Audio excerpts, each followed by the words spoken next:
नमस्ते स्टूडेंट्स से आप सभी का आपके अपने इस YouTube चैनल मैथ्स वीडियो में आपका स्वागत है स्टूडेंट्स ही। और आज मैं इस वीडियो में आपके लिए, जैसा कि आपको बोर्ड पे दिखाई दे रहा है कि चैप्टर 18 स्टार्ट करने वाले हैं। आपकी जो सिलेबस का प्रायिकता अथवा प्रोबेबिलिटी पर्सनालिटी 18 के इस वीडियो में अपन नोट्स और इसके कुछ एग्जाम्पल करवाने वाले हैं। और इसी जो कि भाग 1 होगा इस चैप्टर का, तो अपन इस वीडियो में पर्सनालिटी 18 के बारे संबंधित महत्वपूर्ण जानकारियां और इसके बाद में कुछ इसके एग्जाम्पल भी करेंगे। तो स्टूडेंट्स वीडियो के अंत तक बने रहिए और साथ ही वीडियो के बीच में आप कमेंट्स जरूर करें स्टूडेंट्स। इसके साथ ही अपन पर्सनालिटी 18 के कुछ ऐसे नोट्स पढ़ेंगे। यदि आप ये जानकारी नोट्स मतलब पर्सनालिटी के संबंधित जानकारी पूरी की पूरी जानकारी महत्वपूर्ण जो बातें हैं पर्सनालिटी के संबंधी, प्रायिकता की परिभाषा, प्रायिकता के संबंधित जो भी जानकारी है वो टोटल इसमें पढ़ेंगे अपन और कुछ एग्जाम्पल इसके करेंगे।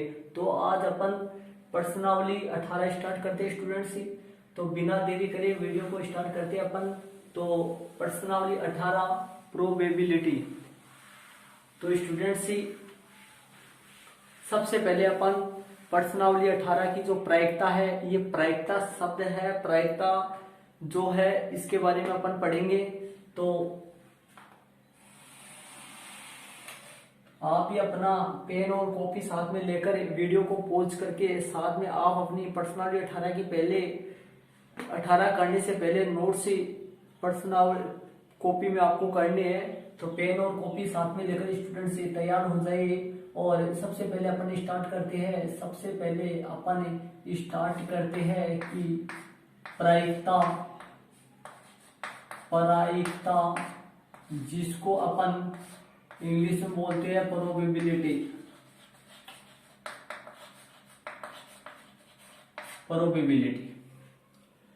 तो अपन इसके बारे में सबसे पहले अपन इसकी परिभाषा देखते हैं। प्रायिकता की परिभाषा क्या होती है इसके बारे में अपन देखते हैं। प्रायिकता, प्रोबेबिलिटी।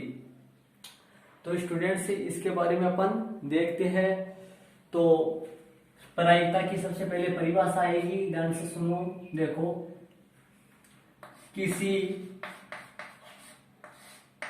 घटना के घटित होने पर, किसी घटना के घटित होने पर जो परिणाम प्राप्त होता है, जो परिणाम प्राप्त होता है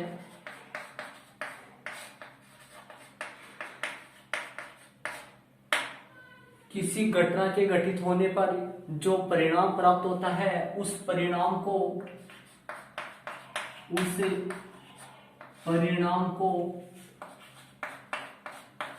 संख्यात्मक रूप से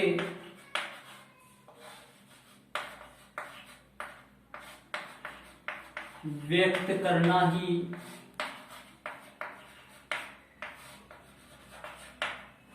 प्रायिकता कहलाता है। प्रायिकता कहलाता है। तो स्टूडेंट्स प्रायिकता की परिभाषा है कि किसी घटना के घटित होने पर जो परिणाम प्राप्त होता है उस परिणाम को संख्यात्मक रूप से व्यक्त करना ही प्रायिकता कहलाता है। तथा प्रायिकता को फिर से व्यक्त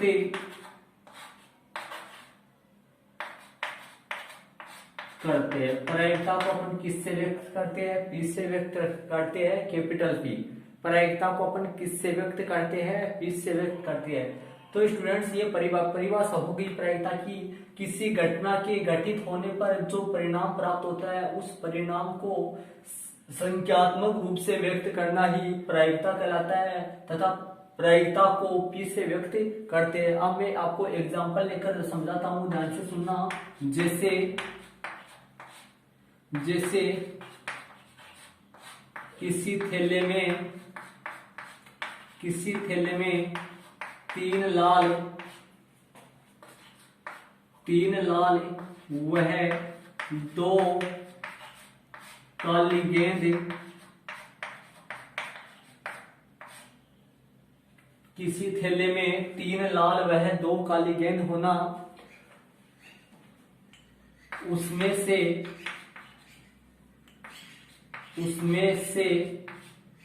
लाल गेंद, उसमें से बिना देखे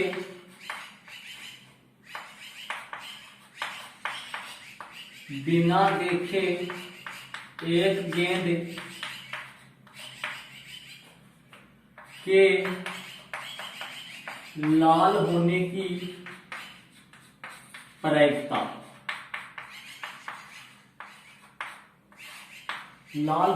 प्रायिकता, ये एग्जाम्पल है। किसी थैले में तीन लाल व दो काली गेंद होने पर उसमें से बिना देखे एक गेंद के लाल होने की प्रायिकता। देखो स्टूडेंट्स, देखो प्रायिकता एक प्रकार का देखा जाए तो प्रायिकता संभावना को व्यक्त करने के लिए है। अब कोई घटना घटित हो रही है, उसके कितने परसेंटेज मतलब कितनी संभावना उसके घटित होने की है और कितनी संभावना उसके घटित नहीं होने की है। तो यहाँ देखो, यहाँ एक थैला है, उसके अंदर तीन लाल है और दो काली गेंद है। तो उसमें से अपन बिना देखे एक गेंद निकालते हैं और उस गेंद के लाल होने की प्रायिकता। अब उस गेंद के वो गेंद लाल भी हो सकती है, हो सके वो गेंद काली भी हो सकती है। तो उस गेंद के लाल होने की प्रायिकता। अब देखो ज्यादा संभावना किसकी है, क्या इसमें दिखाई दे रहा है आपको कि भाई तीन तो गेंद लाल है और दो गेंद काली है। तो सबसे ज्यादा संभावना कौन सी गेंद आने की है, लाल गेंद आने की, क्योंकि लाल गेंद अधिक है और काली गेंद कम है। तो यहाँ तो लाल गेंद की जो प्रायिकता है, लाल की जो प्रायिकता है वो कितनी होगी, यहाँ 3/5 होगी। और जो काली गेंद है, काली की जो प्रायिकता है वो कितनी होगी, 2/5। तो ज्यादा संभावना लाल गेंद आने की हुई या फिर काली गेंद आने की हुई, ज्यादा संभावना होगी लाल गेंद आने की। और काली गेंद आने की संभावना देखो, कुल संभावना देखो, कुल देखा जाए तो कुल कितने हैं, यहाँ 5 है। और जिनमें से 3 लाल गेंद है और 2 काली गेंद है। तो लाल गेंद आने की प्रायिकता तो होगी 3/5 और काली गेंद आने की प्रायिकता होगी 2/5। तो अपनी परिभाषा क्या थी, अब परिभाषा पे देखना इसको। किसी घटना के घटित होने पर, कोई घटना, ये देखो एक थैले में 5 गेंद थी और घटना घटित अपन क्या करवा रहे हैं, उसमें बिना देखे एक गेंद निकाल रहे हैं। तो घटना घटित अपन करवा रहे हैं कि उसमें बिना देखे अपन एक गेंद निकाल रहे हैं। तो उस परिणाम को अपन संख्यात्मक रूप से व्यक्त करना। तो परिणाम क्या आया, परिणाम जो भी आए, लाल गेंद आना या फिर काली गेंद आना, कोई भी परिणाम आए, ऐच्छिक है, कोई भी परिणाम आ सकता है। लेकिन ज्यादा संभावना किसकी है, लाल गेंद की संभावना ज्यादा है और काली गेंद की संभावना कम है। तो अपने जो भी परिणाम आए उस परिणाम को अपने को संख्यात्मक रूप से व्यक्त करना। देखो परिणाम क्या आया, लाल वाला परिणाम आता है तो इस परिणाम को अपन 3/5 से व्यक्त करें, और जो काली गेंद का परिणाम है इस परिणाम को अपन 2/5 से व्यक्त करेंगे। तो कहने का मतलब जो परिणाम आता है उस परिणाम को संख्यात्मक रूप से व्यक्त करना ही क्या कहलाता है, प्रायिकता कहलाता है। 3/5 और 2/5। तो इस तरीके से अब कोई भी घटना घटित हो, उस घटना घटित होने पर जो परिणाम आता है उस परिणाम को अपन संख्यात्मक रूप से व्यक्त करना ही क्या कहलाता है, प्रायिकता कहलाता है। और प्रायिकता में जो अपन नीचे हर में जो दर्शाते हैं अपन, वहां पे कुल परिणाम का जो कुल घटक है वो आ जाएगा, और ऊपर जिसका बात कर रहे हैं वो आ जाएगा। जैसे लाल की बात करें तो 3 आ गए ऊपर, और काली की बात करें तो ऊपर 2 आ गया। तो इस तरीके से ये कोई भी घटना, उस घटना के जितना घटित होने की जितनी संभावना होती है उस संभावना को अपन संख्या में बदल देते हैं। उन संख्या के मान को अपन क्या कहते हैं, प्रायिकता कहते हैं। तो इसी तरीके से ये एग्जांपल मैंने लिया है। अब देखो मैं आपको बताऊं, जैसे अब इसका सूत्र अपन निकालते हैं। सूत्र कैसे निकालें, ध्यान से सुनो। ये आप इसी तरीके से आपको अपनी फेर कॉपी में इनको अंकित करना है। देखो, यदि किसी घटना यदि किसी घटना ई के, यदि किसी घटना ई के, कोई घटना है ई के लिए, कोई घटना है उसको अपन मान लिए किससे, इसे मान लिए, घटना किसके मान लिया, इसे मान लिया अपन। तो अपन लिखेंगे घटना ई की प्रायिकता, घटना ई की प्रायिकता, घटना ई की प्रायिकता बराबर घटना ई की प्रायिकता बराबर, इसका सूत्र ये बन जाएगा कि अब देखो ऊपर किनके, जो लाल की बात करें तो ऊपर किनकी संख्या आई, लाल गेंदों की संख्या आई। अपन बात कर रहे हैं घटना ई की प्रायिकता, ई मान लो लाल गेंद आना था तो ऊपर की संख्या किसकी आ जाएगी, जो घटना आप मान रहे उनकी संख्या आ जाएगी, अर्थात घटना ई के अनुकूल, घटना ई के अनुकूल परिणामों की संख्या, घटना ई के अनुकूल परिणाम, घटना ई के अनुकूल परिणाम इसे लिख देते हैं घटना ई के अनुकूल परिणाम, बट्टे में अपन लिख देते हैं कुल संभावित कुल परिणाम, बट्टे में अपन लिख देते हैं संभावित कुल परिणाम। ये लो, ये अपना प्रायिकता का सूत्र बन गया। घटना ई की प्रायिकता बराबर घटना ई के अनुकूल परिणाम बटा संभावित कुल परिणाम, मतलब संभव होने वाले टोटल के टोटल परिणाम, क्या क्या संभव हो सकते हैं वो कुल परिणाम आ जाएगा। अब अपन इसका, इसी सूत्र को अपन देखो, इसी सूत्र को अपन संकेत में परिवर्तित करते हैं। किस तरीके से परिवर्तित करेंगे ध्यान से देखना, इन वीडियो के साथ साथ इनको, वीडियो को पॉज करके इनको उतारते जाना। अब ये नोट्स है प्रश्नावली के, इनके साथ साथ इनको उतारते जाना। तो अब देखो घटना ई की प्रायिकता, अपन घटना ई की प्रायिकता अपन क्या कहेंगे, देखो घटना ई की प्रायिकता को दर्शाएंगे अपन पी ऑफ ई, किससे दर्शाएंगे, पी ऑफ ई, मतलब घटना ई की प्रायिकता, प्रायिकता मैंने बताया था प्रायिकता को किससे दर्शाते हैं, प्रायिकता को पी से दर्शाते हैं, P ऑफ E मतलब E की प्रायिकता, E क्या है, घटना, E के अनुकूल परिणाम नंबर ऑफ E बटा और संभावित कुल परिणाम। देखो संभावित कुल परिणाम, कुल परिणामों को अपन S से प्रदर्शित करेंगे और इस S के बारे में अभी मैं बताने वाला हूं आपको, वहां पे देखना।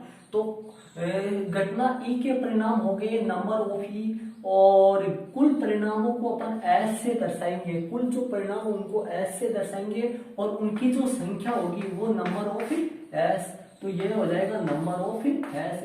तो अपना सूत्र जो है वो निकल के आ गया PE बराबर NE बटा NS, मतलब घटना E की प्रायिकता बराबर घटना E के अनुकूल परिणाम बटा कुल परिणाम, ये अपना सूत्र हो गया। घटना में थोड़ा नीचे लिख देता हूं, आपको दिखाई नहीं देगा शायद, यहाँ पे लिख देता हूं मैं PE बराबर NE बटा NS, ये मैंने यहाँ पर लिख दिया इसको। ये सूत्र अपना प्रायिकता का, देखो ये सूत्र अपना प्रायिकता का है, वो भी ये सूत्र है शब्द टाइप का, मतलब शब्दों में सूत्र है, वो संकेत के टाइप का है सूत्र। घटना ई की प्रायिकता अपन इसको पढ़ेंगे, घटना ई की प्रायिकता, घटना ई के अनुकूल परिणाम, घटना ई के अनुकूल परिणाम बटा कुल परिणाम या संभावित कुल परिणाम नंबर ऑफ S, इसको बोलेंगे P ऑफ E, मतलब PE की प्रायिकता, E की प्रायिकता NE बटा NS, ये P का मतलब प्रायिकता, E का मतलब E की प्रायिकता, NE का मतलब नंबर, N नंबर होता है नंबर ऑफ E की संख्या नंबर ऑफ S की संख्या, इस तरीके से होता है। इसके बाद में ये सूत्र अपना निकल के आ गया। अब मैं आपको ये बता रहा था कि S के बारे में आपको बताऊंगा। S के बारे में देखो मैं आपको बताता हूँ S क्या है, यहाँ S के बारे में प्रतिशत समष्टि के बारे में बताता हूँ। प्रतिशत समष्टि बताने से पहले मैं आपको ये बताता हूँ, सबसे पहले मैं आपको देखो इसके बारे में, यहाँ तक वीडियो में जो भी आ रहे हैं इनको आप अंकित करते जाना। ये जो नोट्स है ये नोट्स बनते जा रहे हैं, ये नोट्स अपने प्रश्नावली करने में सहायक बनेंगे, ठीक है। तो इसके बारे में देखो मैं कुछ महत्वपूर्ण बातें वो मैं लिख देता हूँ, कुछ महत्वपूर्ण कथन, महत्वपूर्ण कथन। ये पहले आप उतारना। देखो प्रायिकता का मान किन किन का हो सकता है और किन से बड़ा और किन से क्या हो सकता है। किसी भी घटना की प्रायिकता, किसी भी घटना की प्रायिकता का मान, किसी भी घटना की प्रायिकता का मान कभी भी ऋणात्मक नहीं हो सकता, ऋणात्मक नहीं हो सकता। किसी भी घटना की प्रायिकता ऋणात्मक नहीं हो सकती। दूसरा पॉइंट है, किसी भी घटना की प्रायिकता का मान सदैव जीरो या जीरो से बड़ा तथा एक या एक से छोटा ही होता है। अर्थात यदि कोई घटना ई हो तो जीरो प्रायिकता का मान जीरो या फिर जीरो से बड़ा, प्रायिकता ऑफ पीई मतलब ई की प्रायिकता का मान जीरो होता है या फिर जीरो से बड़ा होता है और छोटा होता है या फिर बराबर होता है किससे, एक से। किसी भी घटना की प्रायिकता, यहाँ पर मैंने ई लिया है, ई कोई घटना है और घटना की जो प्रायिकता है वो जीरो हो सकती है। देखो ये बराबर का निशान वाला जीरो, इसको बोलेंगे अपन zero less than equal P of E less than equal एक। इसका मतलब हो गया जीरो से बड़ा और जीरो के बराबर और एक से छोटा और एक के बराबर किसी भी घटना की प्रायिकता का मान ये हो सकता है जी।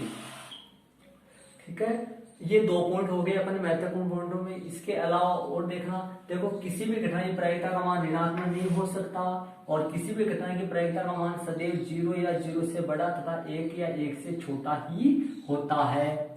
ठीक है, इसके बाद में तीसरा पॉइंट देखना। तीसरा पॉइंट में आप किसी भी घटना की प्रायिकता का मान, किसी भी घटना की प्रायिकता का मान, किसी भी घटना की प्रायिकता का मान, किसी भी घटना की प्रायिकता का मान, किसी भी घटना की प्रायिकता का मान दशमलव व प्रतिशत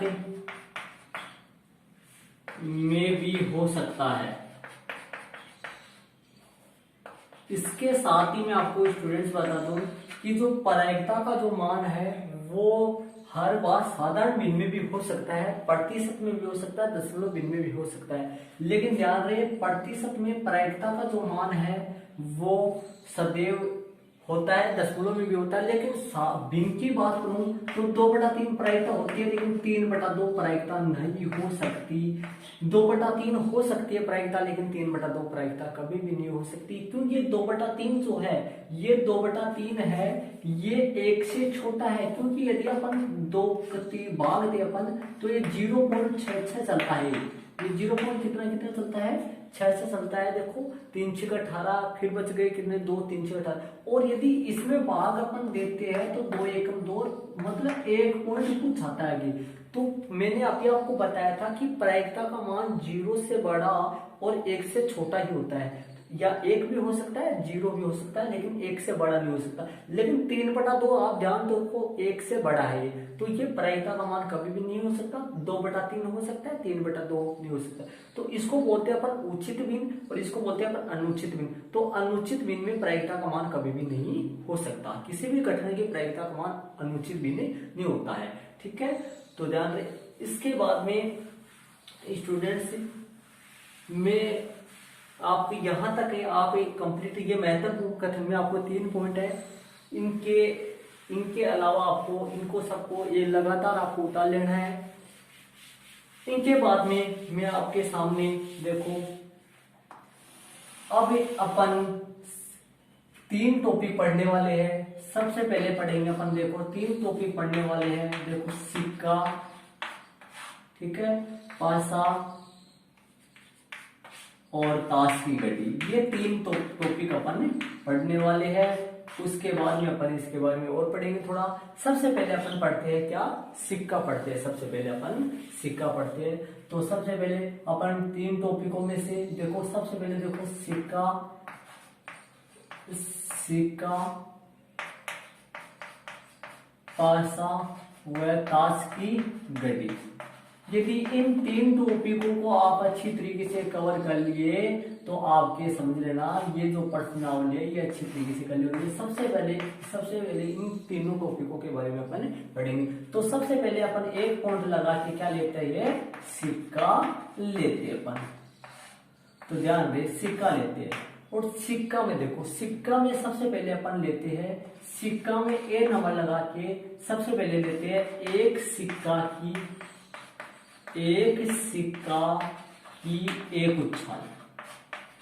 सबसे पहले स्टूडेंट्स अपन लेते हैं एक सिक्का की एक उछाल, ठीक है, एक सिक्का की एक उछाल लेते हैं, एक सिक्का की एक उछाल। तो इसमें कुल संभव जो परिणाम है, कुल संभव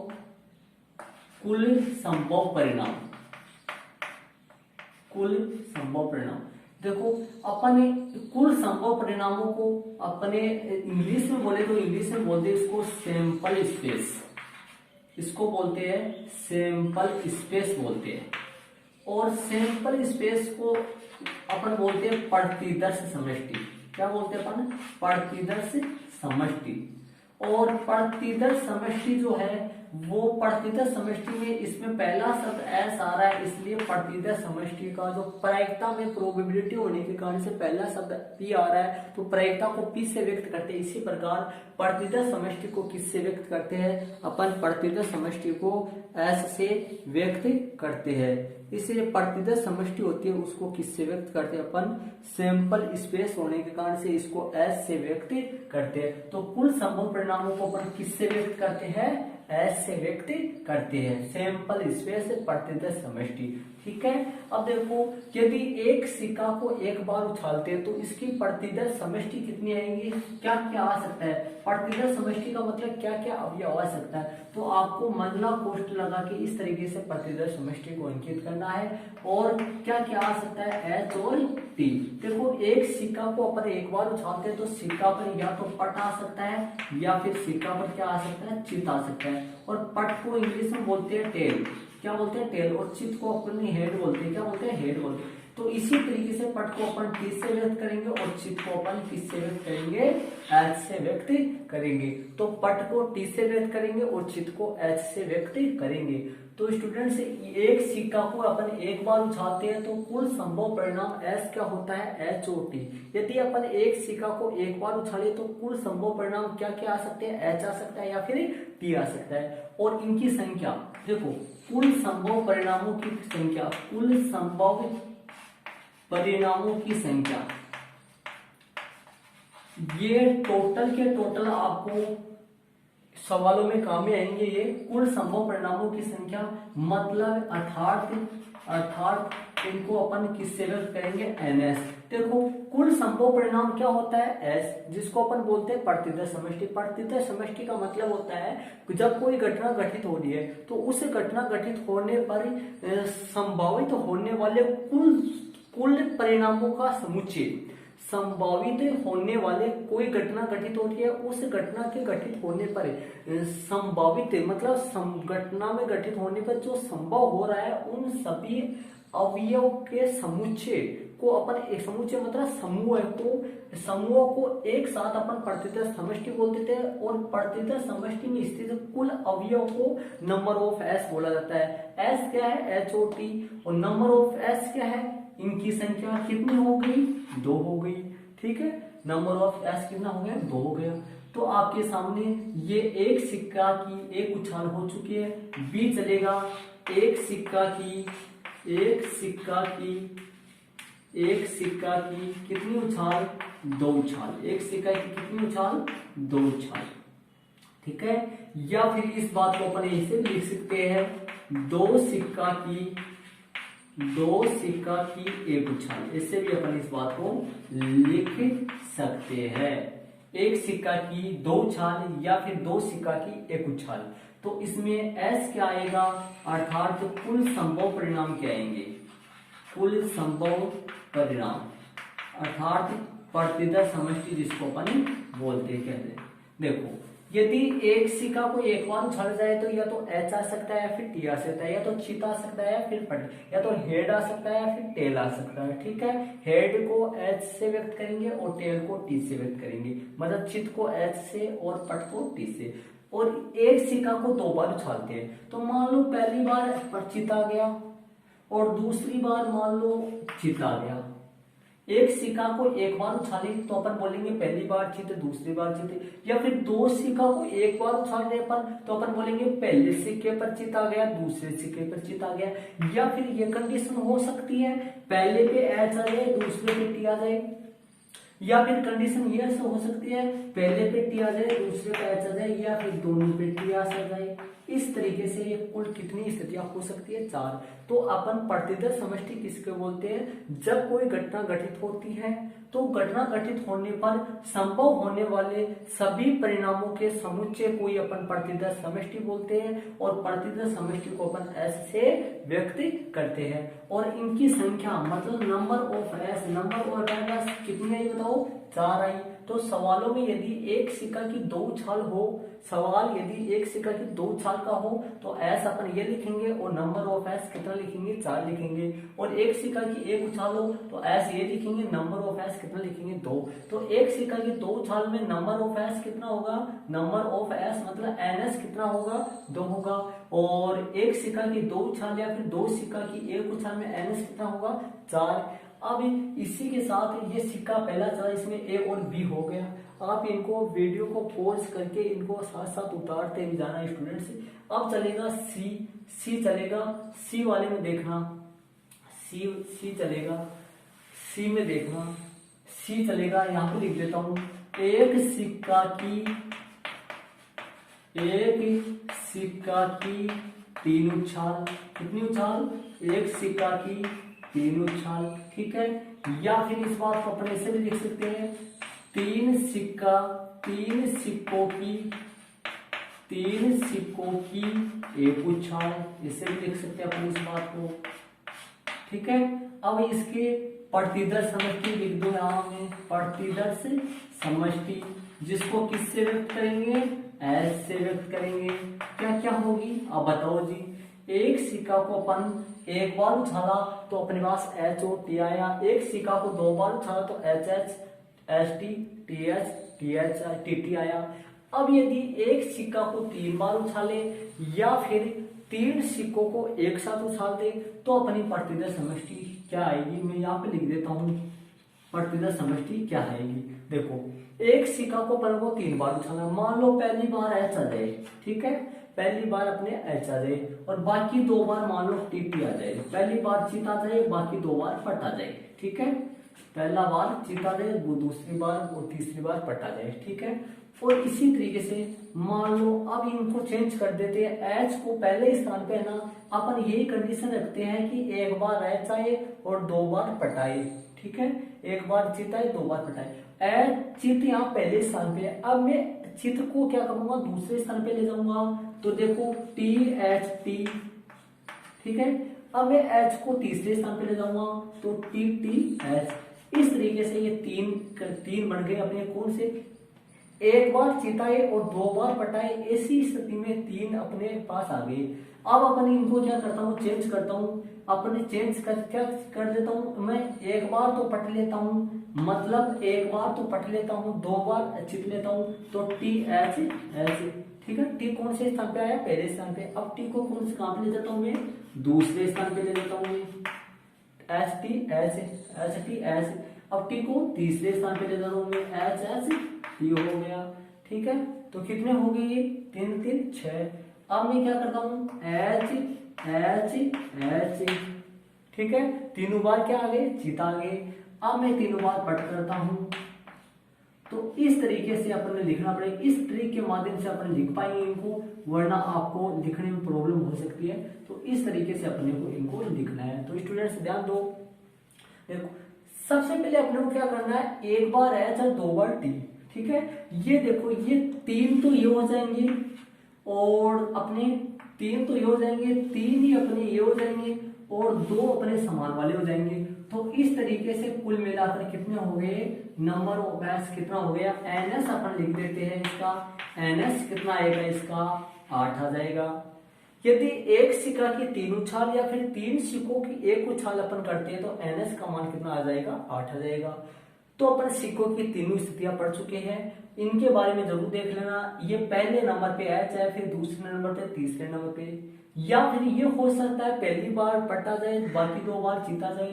पहली 20 बार मान लो, पहली बार जीता जाए, दूसरी बार पटा जाए, तीसरी बार जीता जाए, पहली बार जीत, दूसरी बार जीत, तीसरी बार पटे। इस तरीके से देखो ये तीन स्थितियां वो हैं जिनमें एक बार चित और दो बार पट है। ये तीन स्थितियां वो है जिसमें एक बार पट और दो बार चित है। ये दो स्थितियां वो है जिसमें समान है।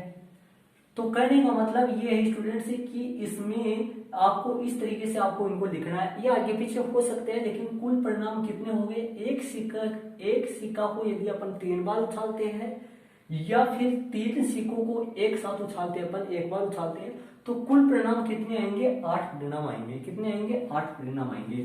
तो अपने पास कितने हो गए, 8 आएंगे। इस तरीके से आप अंडरलाइन लगा सकते हो। और इसका देखो सिक्कों को उछालने पर कुल परिणाम, सिक्कों देखो ये सूत्र भी होता है, सिक्कों को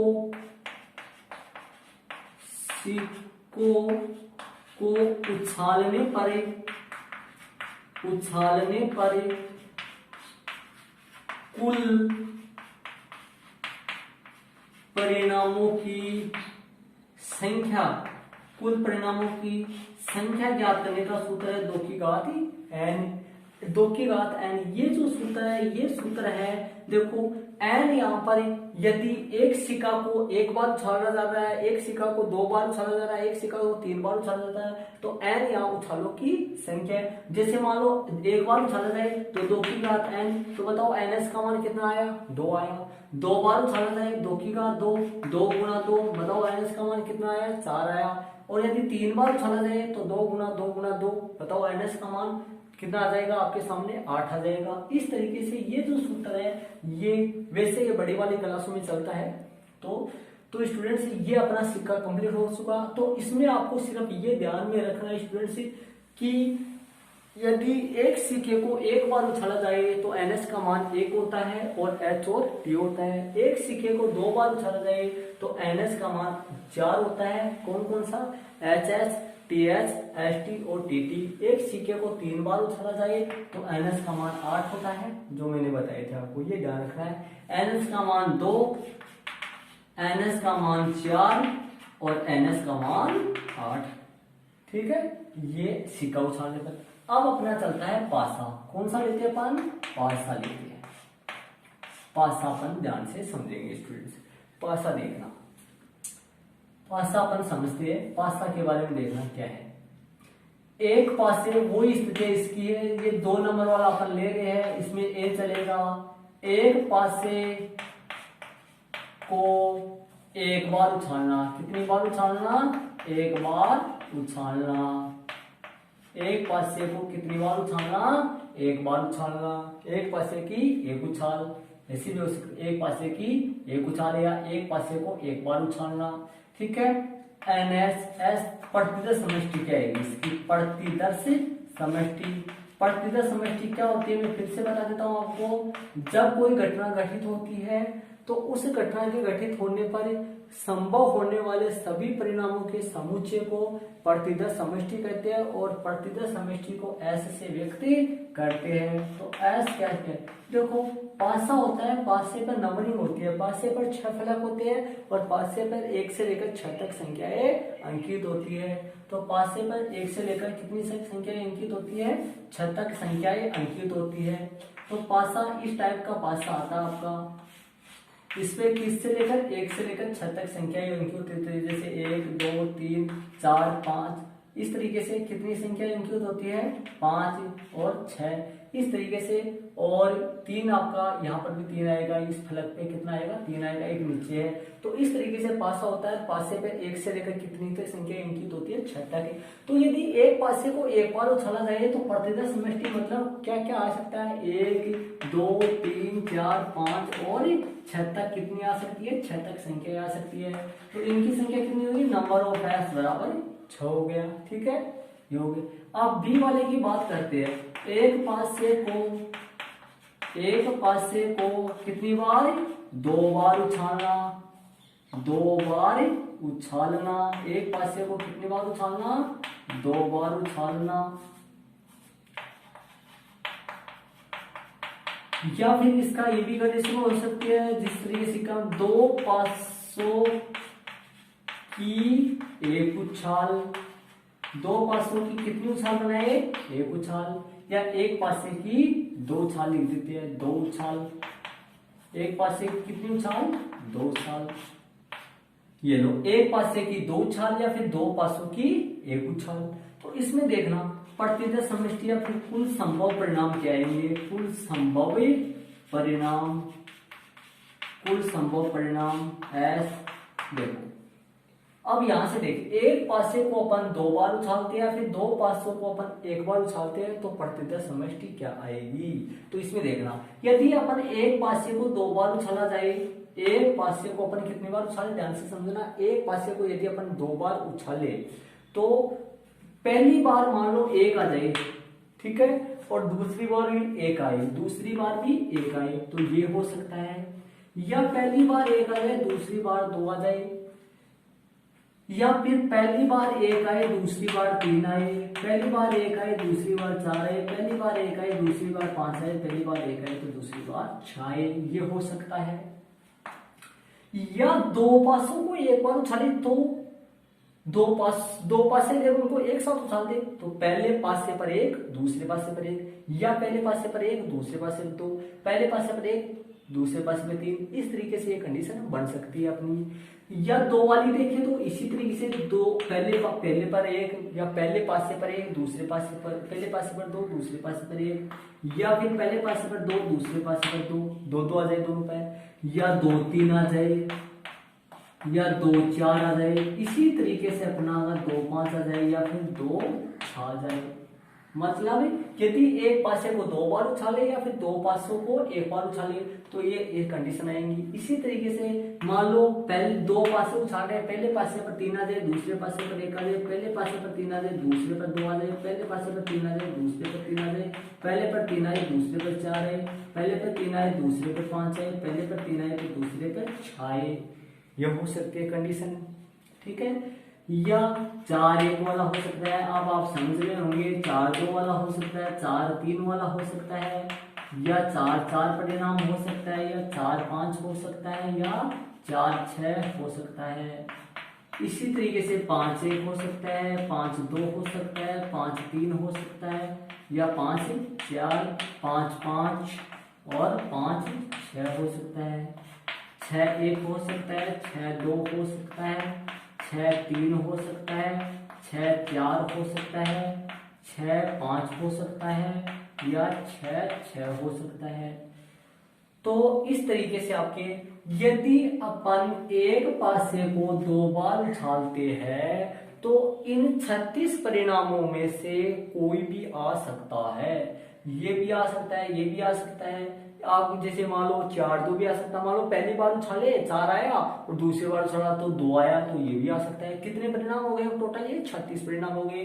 तो अपन एक पासे को 2 बार उछाले या 2 पासे को एक साथ उछाले अपन, तो अपने पास ये 36 परिणाम आएंगे। तो यहाँ पर अपन लिखना चाहे तो NS का मान कितना हो गया आपके सामने 36 हो गया। अभी मैंने आपको पासे पर एक पासे को उछालने पर कुल परिणाम निकालने का सूत्र 2 की घात n बताया था, और यहाँ सिक्के में कितना होगा ये सूत्र 6 की घात n होगा। या n यहाँ उछालों की संख्या या फिर पासों की संख्या, यदि एक उछाल को 2 बार उछाले, उछाल बढ़ा रहे हैं अपन 2 बार 3 बार 4 बार, तो n का मान उछालों की संख्या। और यदि अपन पासे बढ़ा रहे हैं 1 पासा 2 पासा, तो n का मान पासों की संख्या। तो 6 की घात 1 अपन लगा दे तो 6, 6 की घात 2 अपन लगा दे तो 36। एक पासे को 1 बार उछाले तो 6 हो जाएंगे, और एक पासे को 2 बार उछाले जाए तो n का मान कितना होगा 2। तो बताओ 36 आ जाएंगे, 6 गुणा 6।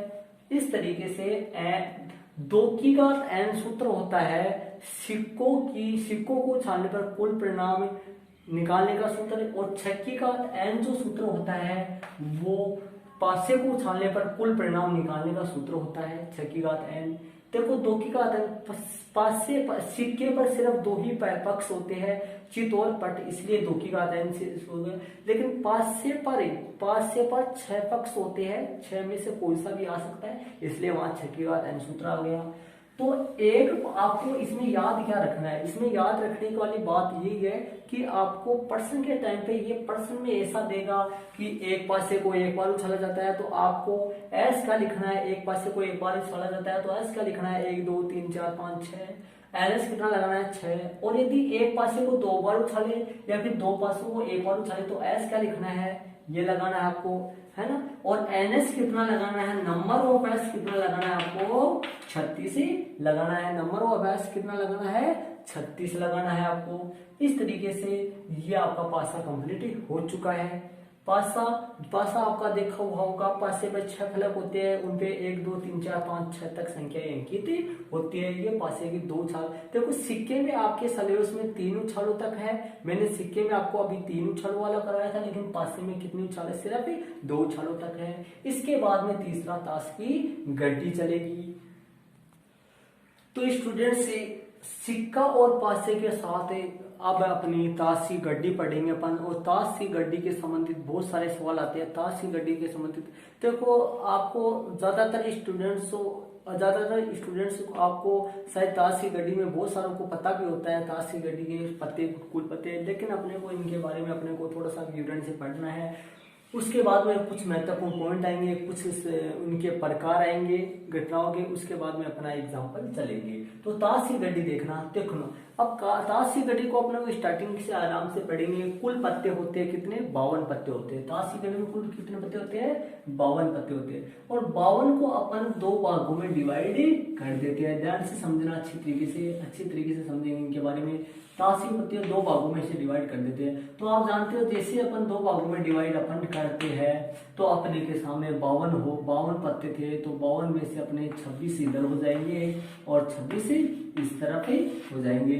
26 में से ये जो 26 पत्ते हैं, ये 26 पत्ते कौन से हो जाएंगे, लाल वाले पत्ते, और ये 26 पत्ते हैं काले वाले पत्ते। तो अब ये अपने को पता लग गया, इस ताश की गड्डी में लाल पत्ते या फिर काले पत्ते की बात हो तो अपने को उस टाइम पे अपने को 26 की बात करनी है। मतलब लाल पत्ते भी 26 होते हैं और काले पत्ते भी कितने होते हैं, 26 होते हैं। मतलब जो रेड कार्ड होते हैं वो भी 26 होते हैं और जो ब्लैक कार्ड होते हैं वो भी 26 होते हैं अपने, ठीक है। तो 26। इसके बाद में अपन बात करते हैं 26 लाल हो गए, 26 काले हो गए, ठीक है। अब अपन बात करते हैं, देखो इनके बारे में फिर से अपन बात करते हैं। ये अपना 2 भागों में डिवाइड फिर से हो जाएगा। यहाँ पर आके कितने भागों में डिवाइड हो जाएगा, 2 भागों में डिवाइड हो जाएगा। और ये भी कितने भागों में डिवाइड हो जाएगा, 2 भागों में डिवाइड हो जाएगा। तो देखो 2 भागों में डिवाइड, यहाँ 13 हो जाएंगे, ये पत्ते भी कितने हो जाएंगे 13, ये भी 13 हो जाएंगे और ये भी कितने हो जाएंगे 13 पत्ते हो जाएंगे, ठीक है। 13 में से ये देखना 13 हो जाएंगे, और 13 में से देखना, अब 13 में से लाल जो पत्ते हैं वो 13 हो जाएंगे आपके। तो 13 पत्ते देखना भाई, जो पान के पत्ते हो जाएंगे और ईंट। पान और ईंट के जो पत्ते हैं, पान और ईंट के जो पत्ते हैं वो आपके कितने हो जाएंगे, पान और ईंट के पत्ते हैं वो 26 हो जाएंगे पूरे 13, और पान और ईंट के पत्ते पूरे लाल पत्ते होते हैं, मतलब 26 लाल हो जाएंगे। और बात करते हैं ये इन 13 की, तो ये उपकम के पत्ते और ये चिड़ी के पत्ते, तो 13 ये हो गए, तो मतलब 26 काले हो गए और 26 लाल हो गए, 13 में बट गए। अब अपने को बात ऐसे आती है कि भाई आपको ये यहाँ तक ये पता लग गया कि आपको पान के जो 13 पत्ते होते हैं ताश की गड्डी में वो लाल होते हैं, और ईंट के जो ताश की गड्डी में पत्ते होते हैं वो लाल होते हैं। मतलब ये इस तरफ तो लाल पत्ते चल रहे हैं और इस तरफ ही काले पत्ते चल रहे हैं। ठीक है, अभी इसके बारे में देखो, आपको इस तरीके से प्रश्न ऐसे करेगा कि आपको एक अच्छे प्रकार से फेंटी गई मतलब अपन ताश खेलते वक्त अपन ताश की गड्डी को अपन पीसते हैं, उसको फेंटी गई बोलते हैं। एक अच्छी प्रकार से फेंटी गई ताश की गड्डी में से एक पत्ता यादृच्छिक मतलब बिना देखे निकाले जाता है। उस पत्ते के ईंट होने की प्रायिकता ज्ञात कीजिए। उस पत्ते के तो ईंट के पत्ते कितने हैं, पूरी ताश की गड्डी में ईंट के पत्ते कितने हैं, 13 है, और कुल पत्ते कितने हैं ताश की गड्डी में 52 है। तो ईंट होने की प्रायिकता कितनी आ गई, 13/52। इसी तरीके से हुक्म होने की प्रायिकता कितनी आ गई, 13/52। चिड़ी होने की प्रायिकता कितनी आ गई, 13/52। और ऐसे पत्ते यदि ऐसे करें लाल पत्ते होने की प्रायिकता, तो लाल पत्ते कितने होते हैं, 26/52, 26/52। तो इस तरीके से अपना आंसर बनेगा। एक अच्छी प्रकार से फेंटी गई ताश की गड्डी में से लाल पत्ता आने की प्रायिकता ज्ञात कीजिए। तो लाल पत्ते कितने होते हैं, 26 होते हैं, कुल कितने होते हैं, 52, 26/52 मतलब 1/2 इसका आंसर आ जाएगा। ठीक है, इसके बाद में अब ये जो 4 नाम है, ऐसे पत्ते जो 13 होते हैं, ऐसे देखो मैं यहाँ पर ऐसे लिख दूं, ऐसे पत्ते जो 13 होते हैं, वो 13 जो पत्ते होते हैं, ये 13 पत्ते कितने होते हैं, कौन कौन से होते हैं, पान, ईंट, हुक्म और चिड़ी। ये 4 प्रकार के जो पत्ते हैं वो ताश की गड्डी में 13 होते हैं। अब इसके बाद में मैं आपको बता दूं, देखो इसके बाद में मैं बता दूं हुक्म के जो पत्ते हैं, जो बादशाह के जो पत्ते हैं, बादशाह के पत्ते कितने होते हैं, 4 होते हैं। बादशाह के जो पत्ते हैं वो कितने होते हैं, 4 होते हैं। और ये 4 जो पत्ते हैं वो इन सबका एक होता है। इन सबका कितना होता है, एक होता है। ये लो, इन सबका एक होता है। तो बादशाह कितने हो गए, पूरे 4 हो गए। तो मैं इसको इस तरीके से लिख देता हूं, देखो इसको इस तरीके से ना लिखकर ऐसे लिख देता हूं। देखो ऐसे पत्तों के नाम, ऐसे पत्तों के नाम जो 4 होते हैं, तो ऐसे पत्तों के नाम बताओ जो 4 होते हैं। कौन कौन से पत्ते होते हैं, ऐसे बादशाह, ठीक है, और दूसरा गुलाम, ठीक है, तीसरा बेगम, और चौथा इक्का। तो इनमें से देखो ये 4 होते हैं सारे पत्ते, कितने होते हैं, ये 4 होते हैं। 4 में आपको बता दूं, इनमें 2+2 होता है, 2+2 ऐसे होते हैं कि यहाँ पर मैं लिख दूं लाल और यहाँ पे लिख दूं मैं काले। कैसे 2+2 कैसे होते हैं मैं बता दूं। देखो जो बादशाह के 4 पत्ते होते हैं, ये 4 जो बादशाह होते हैं उनमें इन जो ये 13 पत्ते होते हैं, इन सबका एक होता है। जैसे मैं बता दूं 4 बादशाह होते हैं, 4 बादशाहों में से एक बादशाह पान का होता है। तो पान का बादशाह आप जानते हैं, पान के 13 पत्ते किसे होते हैं, लाल होते हैं। तो पान का जो बादशाह हो गया वो लाल हो गया। एक बादशाह ईंट का होता है, ईंट के बादशाह कितने होते हैं, 4। ईंट के बादशाह एक होता है, और ईंट के पत्ते कितने होते हैं, पूरे 13 होते हैं जो लाल होते हैं। तो इन मतलब जो 4 बादशाह है वो एक बादशाह पान का है, एक बादशाह ईंट का है, एक बादशाह हुक्म का है, और एक बादशाह चिड़ी का है। तो इन सबका एक पत्ता होता है। इसी तरीके से एक गुलाम 4 होते हैं, पान का गुलाम, ईंट का गुलाम, हुक्म का गुलाम और चिड़ी का गुलाम, इन सबका एक होता है। इसी तरीके से बेगम इन सबकी एक होती है, और इक्का भी इन सबका एक होता है। तो कहने का मतलब जैसे अब इन 4 में से 2 तो लाल पत्ते आ जाते हैं, 2 काले।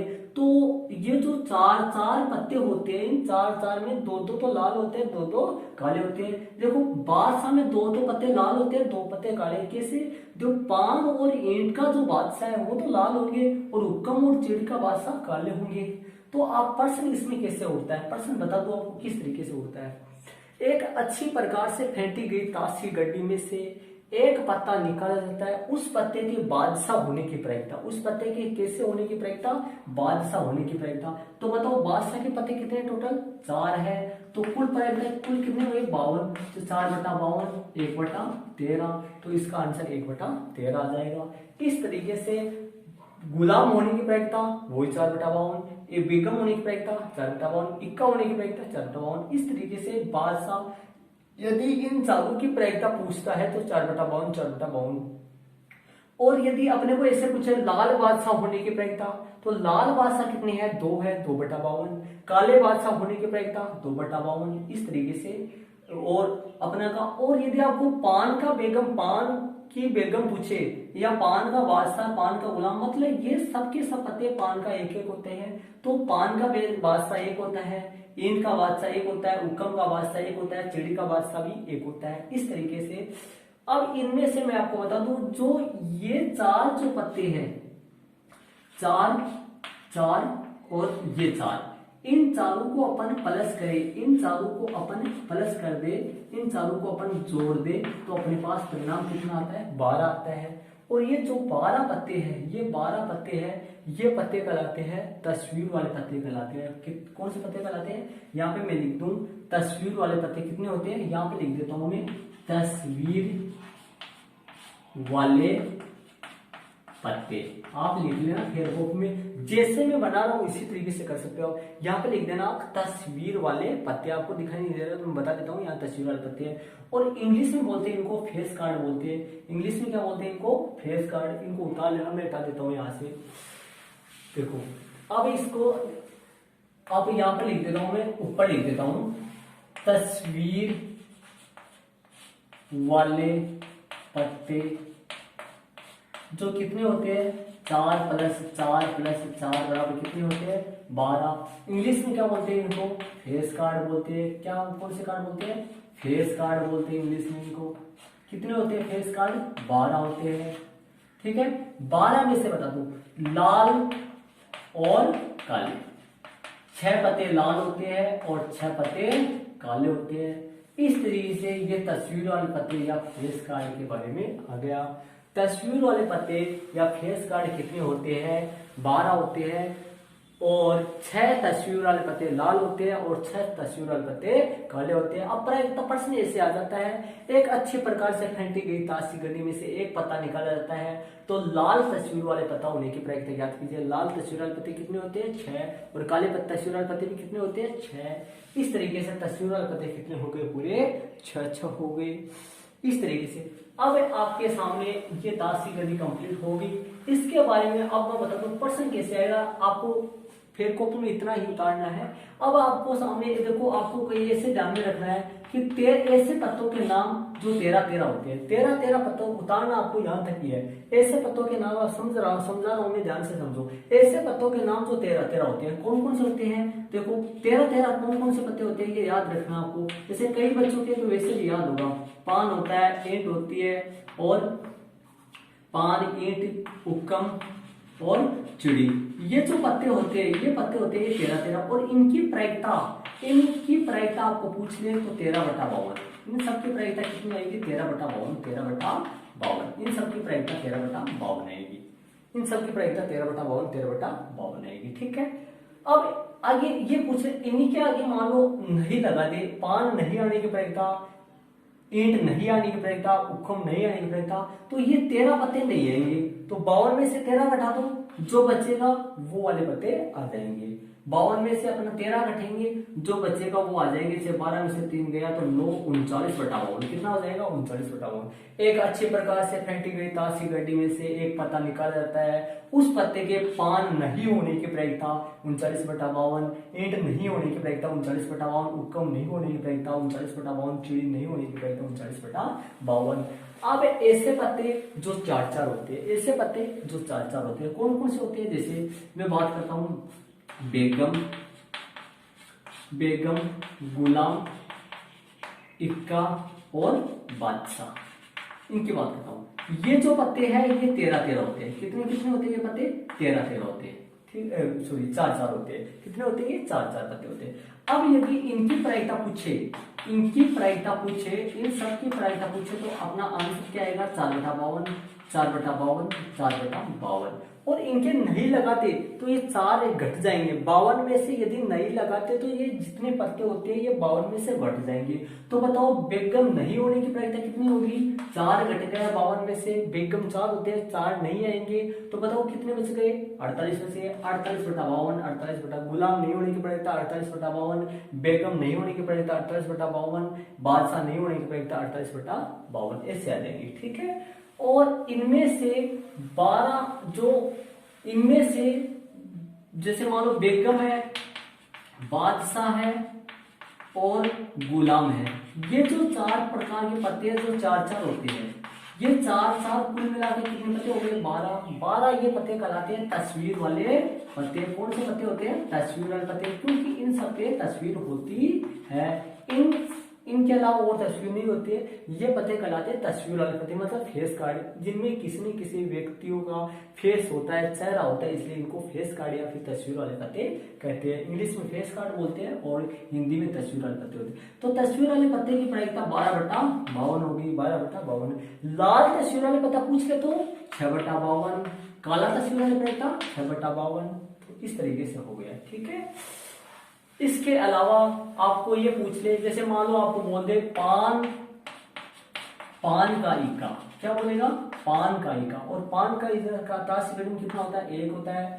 पान का बेगम 1 होता है। पान का इक्का 1 होता है। चिड़ी की बेगम, चिड़ी का गुलाम, चिड़ी का इक्का, इन सब की प्रायिकता मतलब पहले 13 वालों का नाम आ जाए, फिर 4 वालों का नाम आ जाए, कितने होते हैं? 1 होते हैं। इन सब की प्रायिकता 1 होती है।